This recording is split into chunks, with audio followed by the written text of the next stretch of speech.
Okay, so today is book launch day. My debut book, Start With Yourself, is finally out, and I am relieved and anxious and nervous and thankful and hopeful that you will buy it and that it will light up something inside of you.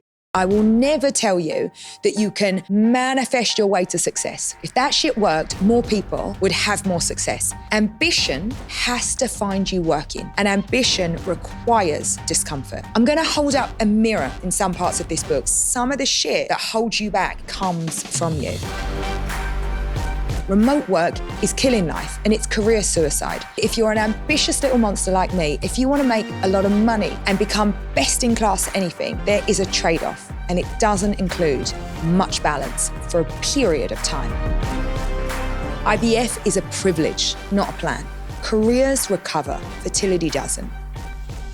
I decided to stop blaming the world and to take responsibility for my own experience. This book is full of my mistakes, and I put those in there so that you might learn from me. I'm going to be so unpopular when this book comes out.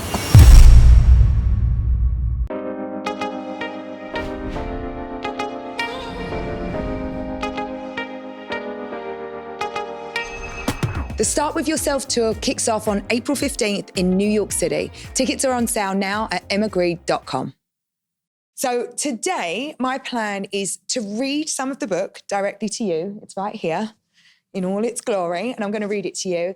And that part is about a moment that changed my life. But first and before that, I want to get into a few of your biggest questions. And you know I've been out here, I've been on social media, but I know your questions, and I really want to make sure that in today's episode, I'm addressing everything that I can about this book in the hope that you'll go out and actually buy it and read it, because it's very important to me. So the first question is, so why now and why a book? Which I think is a really good place to start. Now, I wrote this book because I'm convinced that when you ask me how I've become successful or how I've done what I've done, you are not asking me because you're interested in me. You're asking me because you want to know how you can do it for yourself. And here's the thing. I am entirely convinced that you can. And I'm telling you that this book, it's going to help you get there. Not because it's a magic wand that's going to change your life, but it's going to do two things for you. First, it's going to show you what's holding you back. And it's going to rewire your thinking so that you can move forward into the life and the work that you want and that you so rightly deserve. Start With Yourself really is, it's a game-changing, no bullshit guide for any of you that are seeking meaningful success on your own terms. And that part is really important. And secondly, it's actually a framework. It's one that is going to give you the tools and the mindset to unlock your full potential in your life and in your business. It's based on my learnings, but it isn't about me at all. It's all about you. The next question is, what exactly does it mean when I say to start with yourself? Now, if I'm honest, what I'm actually giving you here is my personal philosophy. It's how I think and how I live every day. First, it's about literally starting with yourself, meaning to put yourself at the very top of your list of priorities. Yes, exactly that. Even if you're a mum, or if you have a lot of people relying on you, or even if you consider yourself a team player, or you've become so freaking accustomed to putting yourself way down on your list of things to do, you can and you still should start with yourself every damn day. Now, to start with yourself actually means taking ultimate responsibility for yourself, for your thoughts, for your attitude, for your learning, and for all your failings, all of it. No questions asked, no excuses, no fucks given. I want you to start with what you can control. I want you to have a vision for yourself. And then I want you to learn to manage your emotions and tune out whatever doesn't serve you. Easier said than done, I hear you say it, but I promise you that this is a blueprint and it's something that you will be able to follow. This, my darlings, is a start with yourself mentality, and it is all in the book, which launches today. So the third question, here we are. But there's so much business and self-help content out there. I hate the idea of self-help content. What makes Start With Yourself different, and what should we not expect from this? It's a very good question. Okay, let me tell you what I will never, ever do. I will never lie to you. I will never overpromise or simplify things. I will never tell you that you can manifest your way to success or vision board your way to making millions. No, ma'am. If that shit worked, more people would have more success. Ambition has to find you working, and ambition requires discomfort. If you want to get paid what you're worth, you will actually need audacity, but it must be coupled with a work ethic to match the level of ambition. I'm going to hold up a mirror in some parts of this book, and sometimes that's going to be painful or it's going to be uncomfortable because it really is hard to imagine that some of the shit that holds you back actually comes directly from you. But the good news, the really good news, is that the ability to change some of it is entirely within you too. What is the use of thinking about the stuff outside of your control anyway? It's not a good use of your time or your energy, and I promise you that. What is true is that we are all handed a different start in life. And I acknowledge that and I recognize it for you and in you, as I actually did for myself. It's never fair. I'm honest about what kept me stuck. But I will tell you, the start of my story was never, ever going to determine the end. And if you give me the chance, I'm going to show you how to reimagine how you show up for yourself by starting with yourself. If you've been listening to this podcast, you know by now that I love to read. I ask everyone who comes here to tell me a book that changed their life. I've read every business book out there, and I'm really happy to be able to add my point of view into the collective wisdom. There really aren't nearly as many business books written by women as there should be, and there certainly aren't a lot of books that are written by mums, certainly mums of four, high school dropouts, those that have built billions of dollars of capital value. So I have a lot to say that you won't have heard already. I wrote the book as a blueprint to my mindset and how I think about business and life. And I structured it with really super easy takeouts, like short, snackable chapters so that you can get what you need fast. But I've also been honest, and I wanted to share my background and my story in a way that's going to allow you to immediately apply my philosophy to whatever it is that you're trying to build and whatever you're trying to create for yourself. The next question. Who exactly is the book for, and what if I don't have a business? Well, of course, I love this question. Let me tell you something. One of the biggest unlocks for me in my life was realizing that I'm actually wired differently. I owe this to my upbringing, to my family, to my dyslexia. So I don't have the same stories running in my head about what's possible. And this is key because not accepting the prevailing wisdom as a given in your life is actually going to set you free. It's going to allow you to move differently. Now, within the book, I've called out some outdated ideas and set in stone rules that are really ingrained in our culture about work and life and balance, rules that we're told and that are reinforced every day about the crassness of speaking about and even wanting a lot of money and the unseemliness of ambition, specifically for women. Now, we've all heard people speaking negatively about someone who understands her worth and someone who dares to ask for it, or someone who can just come across as too ambitious and too full of themselves. But guess what? These aren't rules at all that we're following. They're just biases, and they are bullshit. They're system errors, and I need you to strike them from your mind so that you can gain a greater sense of control and master your day-to-day and your long-range goals. Start with yourself is for you if you're tired of feeling like a bystander or a passenger in your life. It's for you who's got big dreams and wants to get on the path to achieving what you know you're capable of. It's for you if you're the type of person who's just got a promotion, but the self-doubt and the imposter syndrome is starting to creep in. It's for you if you've just started a business and you feel overwhelmed and you feel scared of what's ahead and you're doubtful that you should even have started at all. It's for you, the founder, who's raised the money and feels all the pressure to deliver and live up to the non-stop expectations. It's for the mums trying to figure out how to prioritize and the leaders who know that they're capable of another level. And let me tell you why. It is because I am and I have been all of you at some point in my life, all of those things. But I knew I was a lot more too. What I'm going to give you are some applicable right now solutions to create a mindset and an overall system of thought that's going to allow you to manage your emotions, to clarify your ideas, and it's going to light up the right next step. Start with yourself is actually about gathering yourself after failure. It's about being accountable, but also about forgiving yourself. It's about not accepting any shortcuts, but never being bashful about grabbing them when they appear. It's about pushing hard for the wins and never apologizing for your dreams. In the book, I'm going to give you a new vision for work and for life that's going to encourage you to take responsibility for your own thinking so that you can achieve your highest personal and professional success. That's it. That's exactly what it's going to do. There's something about having a signature, whether it's a fragrance, a lip you always come back to, or the way you do your jewelry. That's the thing that makes an outfit feel like yours, not just something you put on. That's one of the things Macy's does really well. They have expert beauty advisors who can help you find your signature look or scent, whether you're getting ready for a wedding, a graduation, a birthday, or just want to feel more intentional about how you show up day to day. Having someone who knows the products and can guide you makes a real difference. If the outfit itself is the part you're stressing about, Macy's personal stylists are free to book and will help you build the full look: apparel, shoes, jewelry, beauty, all in one place.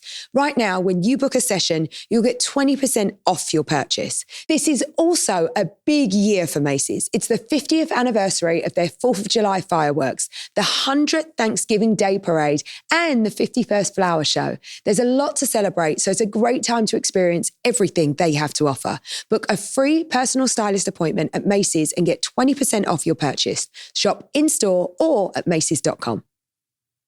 A wave of skincare products featuring the ingredient blue tansy has taken over the clean beauty space, and for good reason. Known for its naturally vibrant blue hue, blue tansy helps minimize inflammation, calm irritation, and support stressed, sensitive skin. Primarily Pure harnesses the power of this calming botanical across its soothing collection, formulated with real biocompatible ingredients that work in harmony with the body, not against it. When skin or the nervous system feels overwhelmed, this collection is designed to help simplify and restore balance. Blue tansy is a potent antioxidant that helps visibly reduce redness, discoloration, and dryness, making it especially beneficial for skin prone to irritation or inflammation. The ingredient's soothing properties make it a standout for sensitive skin that reacts quickly. The collection spans both face and body, creating a cohesive head-to-toe calming ritual.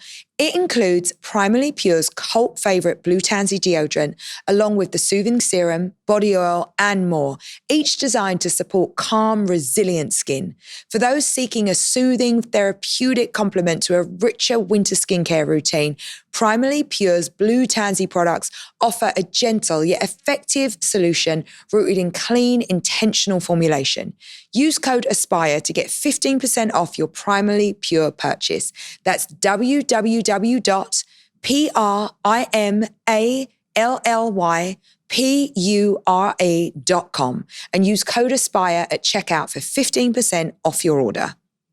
This episode is brought to you by SoFi, the all-in-one finance app where you can bank, borrow, and invest.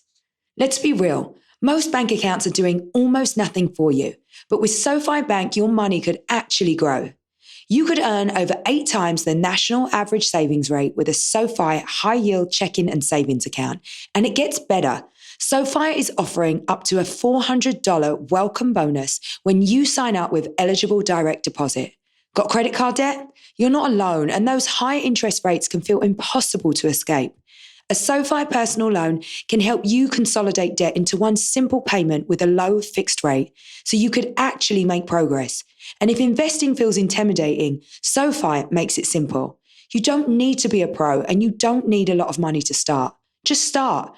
You can begin in minutes, and right now, get up to $1,000 in stock when you open and fund a self-directed account with SoFi Securities. This is everything: saving, spending, borrowing, investing, all in one app. Achieve all your ambitions, all in one app at sofi.com/aspire. Question 5. What did you learn about yourself after writing this book? so much, as it turns out. Now, can I tell you that when I set out to write this book, I thought that I would be writing something solely about building a brand and a business, about navigating career when you have a family, about the leadership lessons that I'd learned the hard way, obviously, and money and trade-offs and all the things that I like to talk about the most. And I do write about all of those subjects in this book extensively. But what I understood really quickly, while those things are subjects that come really easily to me, they aren't what set me apart. And so I had to do a lot of self-examination to even begin to understand what led me to where I am in my life, but also what will be useful to you when you take the time to read this book. And when I say useful, I mean writing something that you could actually use, not just read. I want you to start with yourself, like this. I want you to take the book into your own life. I want you to take it into your heads and your hands and use it as a tool to get somewhere else, somewhere that you have chosen. Now, because of where and how I was raised in East London, which was and still is like a really tough neighborhood, I grew up in an environment where there were real things to be fearful about all the time. And I remember that feeling of actually being scared. Small things like the reality of getting your bike stolen on a given day after school, or I don't know, bigger problems that have made me hypervigilant and really untrusting my whole life. As a teen, I dropped out of high school and I went straight to work, but I didn't want to be reliant on anyone for anything. And when I was in my late teens, I decided to stop blaming the world and to take responsibility for my own experience. Now, both the subject of what I do with fear and this idea of radical self-responsibility, they're weaved throughout this book as they have been throughout my life. Because there's so much out there about, I don't know, vision boards, visualization, manifestation. I wanted to be clear about my point of view here. And I actually begin the book with what I believe is one of the most important things that you can think about. And it's an important place to start. It's vision. And by that, I mean holding a clear vision for your career and for your life. You've heard me talk about it before in Plan Your Life Like a Business. It's one of my episodes where I talk about building a business plan for your life. But I have throughout my life been someone who held a really clearly articulated vision for myself. I knew exactly what type of woman I wanted to be. When I was a kid, I manifested it in scrapbook after scrapbook with like little cutouts from old Vogue magazines. I was dreaming about a different life for me and a different life for my sisters. I knew that it was out there because I could see it in the magazines and more importantly, in my mind. What I understood from a really young age is that I could trust the visions that were in my head and I could use them as a signpost for what might be ahead. But importantly, I never assumed that they were foregone conclusions or a given eventuality. As a kid, I didn't quite know like how I would achieve them, but I knew I would figure it out. I understood that my dreams would require work, and correlating your vision to your output is what I want to show you. My next question. Okay. What was the hardest part of the book to write?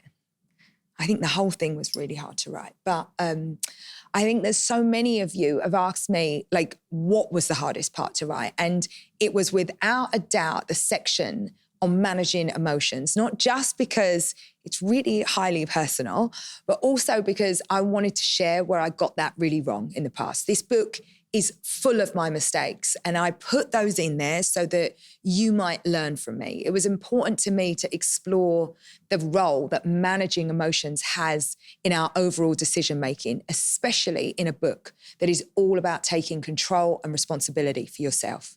Now, emotional literacy and emotional intelligence are skills that so many of us women have. And they are critical skills for reading a room, for tapping into cultural trends, and for understanding the motivations of other people. But to reap the benefits of your gut-based intuitions and to use your emotions in a healthy way, you are going to need to learn how to modulate and manage your emotions. Our feelings are an essential source of information. Any woman knows that intuitively, but you cannot live a healthy or functional life if you're running a decision-making process based on your anger or your fear or your guilt. It just isn't possible. How many times have you agreed to do things that you absolutely don't want to do? Like, I'm telling you, it's countless times. This has happened to me so many times in my life. But let me tell you, it's a type of betrayal to yourself, and we need to stop doing it. So before I could get deeper into mindset, assessing the old thoughts that shaped me, there's so many of us show in the world, I needed to clear the emotional decks first, and so will you.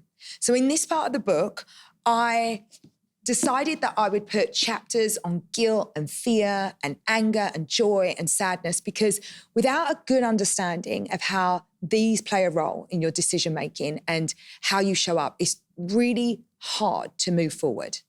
Impossible, I would say. Okay, the next thing.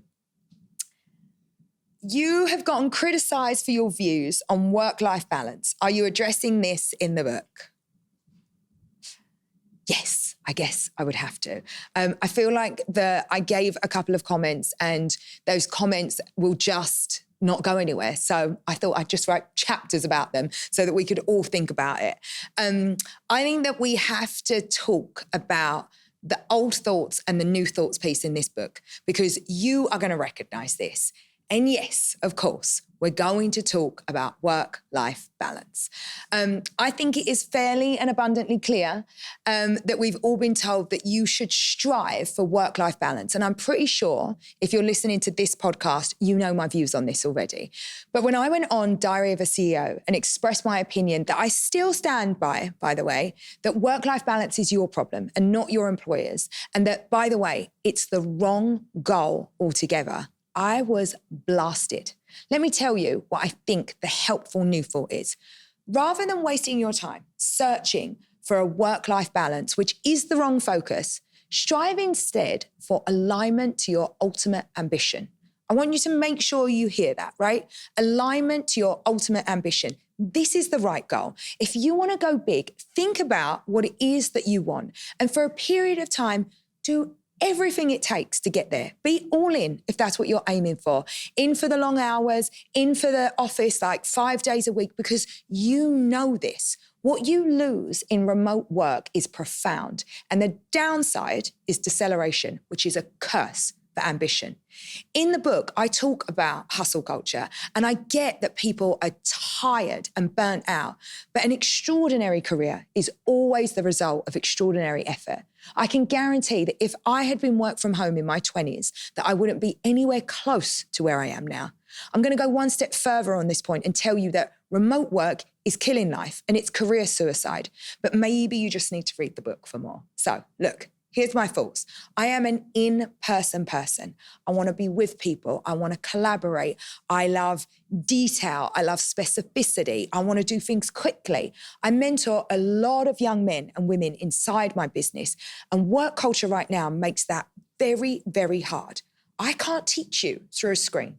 If you're not with me, you won't see how I move or how I operate. You need proximity to me. You need to understand the flow of what is happening. The way we work now actually makes me a little bit sad, because I don't think we're having all of the exchanges that are the result of being in a really dynamic environment where you're able to learn from people on the fly and all the time. We're just simply not as together as we used to be. Even if we actually work 5 days a week and in person, there's an element of almost like self-imposed solitude in modern life. We're not connecting because of social media, because of online shopping, and because you don't even leave your house for food. So after work drinks goes totally out of the window. And our personal and professional relationships really are suffering because of it. It just isn't as much fun. If you work in a business with other people, or you want to build a business of scale someday, the idea that you can do it alone is a joke. You're not going to get far unless you surround yourself with people, because nobody is successful working on their own. Absolutely nobody. And my experience tells me that that's a fact. If you want to lead or be at the decision-making level of any company, together, connected, and in person is the only way. I honestly just haven't seen it work any other way. And I promise you, I'm not trying to upset anyone. I can only tell you what worked for me. And for the record, I'm not saying that this is the rule for everyone. But if you're an ambitious little monster like me, if you want to keep moving and progressing, if you want to make a lot of money in your chosen field and become best in class at anything, there is a trade-off. And it doesn't include much balance for a period of time. As I've said, I've never seen it work any other way. And funnily enough, when men have said the exact same thing out loud, zero comeback. I'm just saying. So that's my point. And I hope I've cleared it up. And if I haven't, there's more in the book. Okay. One more question. Here we go. This person asked, I'm conflicted whether I should go after my dream career right now, then wait to start my family, or start my family first when I'm still figuring it out. Well, of course, little old me, mother of four, has a point of view on this. And it's something that I talk about so much in the book. There is an entire chapter on family. But here is another old thought I think we really need to move on from. The thought that you should get your career totally dialed in before you have kids. I'm going to be so unpopular when this book comes out, but never mind. A couple of things I just want to get out of the way because I know that this is a really touchy subject. The first thing is, there is no perfect time to have a baby. There is, however, a biological reality. Careers recover, fertility doesn't. IVF is a privilege, not a plan. And waiting for stability is how so many women actually lose choice. Now, I know firsthand the joy of having a baby. And sadly, I know the pain and the frustration and the anxiety of not being able to get pregnant. Now, to be clear, I am absolutely not advocating for teen pregnancy, but I am suggesting that waiting until you're 38 isn't smart. Thankfully, we have IVF and even surrogacy, which I was able to utilize for my twins. But that shit is expensive and it's not for everybody. As someone who employs countless women, I think there are three main reasons that women are choosing to get pregnant later in life. Number one, we prefer to wait to further our careers. Two, looking for the perfect partner. And three, because parenting, or what we think of as modern day parenting, has gone completely mad. Now, if you put those three things together, here we are. The average age of first-time mothers in the US is now 27 and a half. In 1970, it was 21. If you're college educated, it's even higher, 30 for women with a bachelor's degree and 33 if you have a professional degree, like according to the CDC. Now, granted, many women are choosing not to have a baby. It is not the be-all and end-all. And for the record, I am not talking to those women. I applaud and support any woman's choice. I have so many happy and fulfilled friends who are just good being aunties. But we know that many women do want to have kids, and we're putting it off to a point where it's just no longer our choice.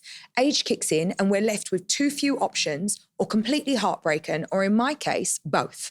I had a baby at 31 and at 34, and I had my twins by surrogate at 39 after multiple IVF attempts. I have countless friends and colleagues who left it too late. IVF isn't a safety net. Live birth rates using your own eggs drops from 55% when you're under 35 to 41% when you're 35 to 37, down again to 27% at 38 to 40, and to 13 to only 4% at 41, 42 and over. As a result, so many women I know are miserable. Now, as someone who has done it the hard way and the easy way, I want to tell you, and I want to help women navigate the three big reasons that they're choosing not to have kids. And I wanted to use my book to help dispel a couple of really big myths that are out there. Trust me, your career will recover. Finding a perfect partner that ticks every box is impossible. Newsflash, people. There is no such thing as a perfect partner or someone that can meet all of your needs. There is just a bunch of stuff you will need to provide yourself outside of your romantic relationship. But that's a conversation for another episode.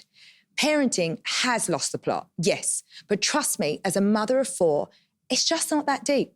It's not that hard. You don't need all the things that you think, and your kids don't need everything you're being told either. This idea that you are solely responsible for your kids' lives and it's your responsibility to protect them from the world, and it's just like an additional full-time job, it's just not so. I have stopped being ambitious on behalf of my kids, and I go into this in so much detail in the book, I cannot tell you. Now, I've just touched on a few of the many, many rules that I want to dispel and create a conversation around, importantly. And within the book, of course, I'm going through it in a lot finer detail to help you think for yourself around these subjects. It's all in there. My corporate career journey before I started building businesses, the stories about the businesses I've built, and the leadership lessons that I have learned.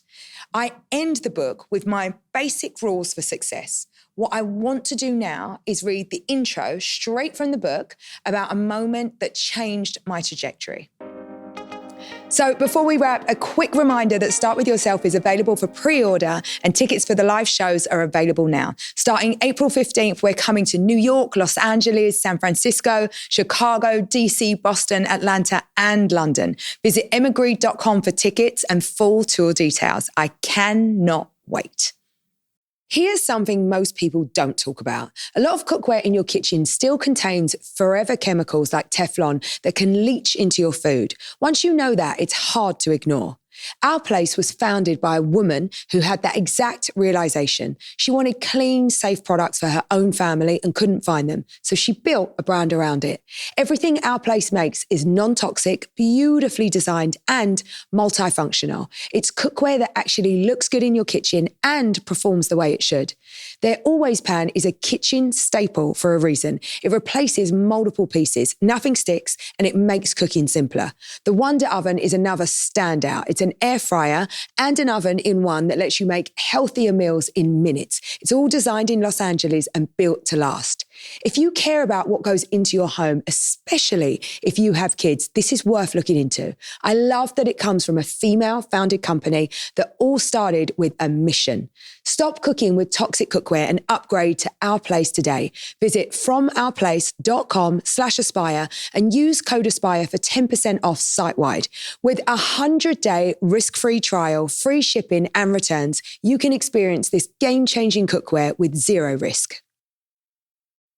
If you're a woman running a business, raising a family, managing a schedule that doesn't pause, the areas of your health that slip first are usually the ones you don't notice until you feel it.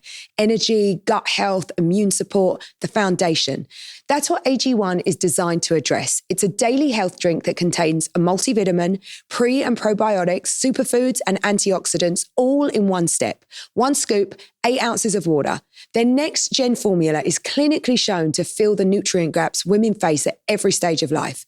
Instead of managing a dozen different supplements, it's one habit that covers the fundamentals. So for women who are already stretched thin, it's one less thing to think about that still supports your health.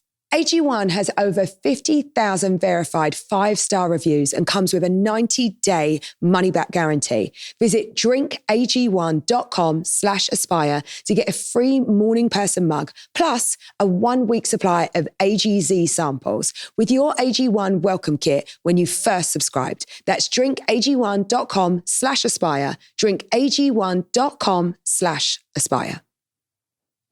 If weight management is something you've been thinking about, the landscape has shifted in a real way. There's more direct access to medically guided options than there used to be. That's a shift that matters, especially in areas where there's been a lot of noise and not a lot of clarity. Weight Loss by Hers aims to simplify the process and support you in reaching your goals. They now offer access to FDA-approved GLP-1 medications, including Wegovy, which is available as a pill or as a pen. Everything through Hers is online. You connect with a licensed provider who determines if treatment is right for you, and if prescribed, is delivered to your door. Hers also offers ongoing care, dosage adjustments, access to nutrition guidance, and lifestyle tools to help you stay on track. Ready to reach your goals? Visit forhers.com/Aspire to get personalized, affordable care that gets you. That's forhers.com/Aspire. forhers.com/Aspire. Weight Loss by Hers is not available in all 50 states. Wegovy is the registered trademark of Novo Nordisk AS. To get started and learn more, including important safety information, Wegovy clinical study information, and restrictions, visit forhers.com. Start with yourself. It's a new vision for work and life. And this is the introduction. Where was Marcus? I was on the 10th floor of a very grey, very shitty 21-floor apartment complex in Stratford. which for the uninitiated is in East London. It was a concrete dump, but for me, it was free. As I walked to the station every day to take my train into town, you would never have thought I was living in a flat with no stove or fridge. Marcus and I would joke that in England, a balcony is sufficient to keep milk cold. It's possible that on this day, there was a Gucci Diamante thong peeking out from the top of my jeans, as was the questionable style of the day. But what's for sure is that I look fantastic. I've always known how to put myself together, even when everything in my life was a mess. And on this particular day, everything was a disaster. The apartment was small. I slept on the couch in the living room, Marcus in the single bedroom. And so it didn't take me long to deduce that he wasn't there. And then the phone screamed through the silence. It was Marcus. "Emma," he said, "I've been arrested. You need to go on a walk. My mate is coming over to get some of my things. Until he does, Emma, don't go home." All right, I replied, scared and thoroughly confused. So I went for a walk. I stayed away until well after dark, and with each step, I turned Marcus's words over and over in my mind. What was his mate going to do in our apartment? Why couldn't I be there at the same time? What was his mate going to do? The more I thought, the more scared and confused I felt. All I knew for sure is that I needed to follow Marcus's instructions precisely. I had known him my whole life, and I trusted him like family. Marcus ended up spending 22 years in jail. Only much, much later did I sort of surmise that his mate must have come by to collect some essential contraband. I didn't want to know back then, and I still don't. For me, the main point then and now is simply that Marcus, on the edge of the abyss, was thinking of me, trying to keep me safe. That felt meaningful and symbolic. My future deserved his protection, and I carried that from that moment onward, the knowledge of his faith in me, the belief that I was destined for more, and also the realization that I would need to cross a bridge from the world he and I came from to the world where I wanted to live. Marcus could have easily told me on the phone that day that I needed to find a place of my own, but he made sure that the rent on the council flat was paid for years, as I had no money and nowhere else to go. I paid his mum 20 quid a week to stay. I was 17 years old and working my way through fashion school. And that's all I had to spare. Marcus is not the only family member or family friend who went to jail when I was a kid. This was part of my reality. My extended family and family friend circle looks like a casting call for a Guy Ritchie movie. They're good looking, they're fast talking, and they have nicknames like Bonesy and Mads. My mum, Jenny Lee, is white and British and raised me on her own. My dad, Steve, who is Trinidadian, though born in England, is a good person and really fun, but he was completely absent during my childhood. He's been a British telecoms engineer for his entire adult life, earning a modest income. We're great friends now, but I could no doubt have used his steady presence in my young life. If a fortune teller had taken a look at my destiny when I was growing up, she would have predicted I'd become a DJ's girlfriend or a footballer's side piece or marry a gangster. That seemed to be the predetermined path for all the women in my life. Women who put everyone ahead of their own dreams and fell into rutted expectations that yielded mostly heartbreak and financial dead ends. My mum was a little different. She'd fangled a job on a trading desk, and while she encountered some hurdles in her life, she had a legitimate job at a bank for most of my childhood. My mum is very smart, though she was a tough role model at times too. I didn't officially graduate from high school. I was asked to leave for being disruptive, only to learn as an adult that I'm dyslexic and struggled to keep up because they didn't know how to teach me. I dropped out of the London College of Fashion after my first term because I couldn't afford to stay. I grew up in chaos with occasional violence and very few means. And yet, here I am. Nobody would have predicted that I'd have launched many, many successful businesses and earn a spot on Forbes America's Richest Self-Made Women list by the age of 40. Nobody would have predicted that I'd be in a loving and warm marriage of 16 years with a brilliant and supportive Swede from an artsy family. Nobody would have predicted after a childhood where I was overly involved in raising my 3 younger sisters that I'd go on to become the mother of 4 incredible kids who I am rightly obsessed with. Nobody would have predicted that I'd be able to therapize so much of my anger and have access to so much happiness. I always knew, though. One of the things my mother used to say to me is, "You're not more special than anyone else, but nobody is more special than you." My mum had an inconsistent relationship with reality, but this felt like one of the truest things she ever said, and I integrated it deeply into my thinking. Why me? And also, why not me? While I was a responsible and overly parentified 10-year-old, somebody had to get my sisters to school, feed them, and show up for parent-teacher conferences because my mum couldn't get the time off of work. I recognised at an early age that it would be best for me to assume complete responsibility for myself too. Rather than looking for people and factors to blame for why everything in my life was shaky and unstable, I decided to get on with it and do everything differently from the people around me to create safety and security for myself. I didn't have any mentors until I'd already become successful, but that didn't prevent me from paying attention. I looked for teachers everywhere. I followed my curiosity into as many books as I could get my hands on. I questioned everything and I learned from every encounter. Nobody was going to give me any breaks, so I asked for them instead. I wedged my foot into any door that was even remotely cracked open. I pushed, I hustled, I showed up again and again, keeping my word and doing what I said I would do along the way. I get a lot of questions about how I've done what I've done. People find me on shows like Shark Tank in the US and Dragon's Den in the UK. They slide into my DMs and pull me aside at conferences or on the street. They want guidance on when, if, or how to start a family or a business, and ultimately how to balance the two and scale. Explaining how I've done what I've done so other women can do it too was the core impetus for writing this book, along with my frustration that there's a lot of marketing for women in business that frankly feels wrong, or like it plays into the insidious programming that keeps us all small. People often talk about playbooks for success, and I'm here to tell you that there is no playbook, particularly for women. While it's true that the rules of the old boys club still sometimes work out for men, that's not always true either. What I've learned from operating, scaling, and monetizing many businesses for more than 20 years is that it's not really about prescribed actions, do this and do that and get this result. It's about the thinking that determines those actions. This is a book about mindset, about managing your emotions, clarifying your thoughts, and taking the right next step, all while holding a positive vision for your future. It's about collecting yourself after failure, expecting no shortcuts, but taking any you can find, and pushing hard for the wins. It's about thinking for yourself and finding your own path while learning from everyone else's mistakes along with your own. While a lot of people look to me for guidance on scaling billion-dollar businesses, this book isn't just for entrepreneurs who hope to IPO someday. This book is for anyone who's tired of feeling like a passenger in their own life and wants something different for their future. That could be more ease and abundance with money, a balanced home life, or a blueprint for building a profitable side hustle that requires no financial investment.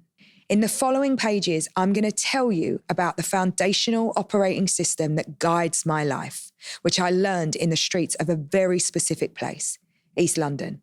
I'm going to explain how I came to manage and moderate my emotions so that I didn't use any perceived affront from the exterior world as a justification to unload my anger, sadness, fear, or guilt on other people, only setting myself back in the process. And then, one by one, I'm going to take down a series of what I call old thoughts. Women will recognize these old thoughts as core to the way we tend to think about the rules of life and business.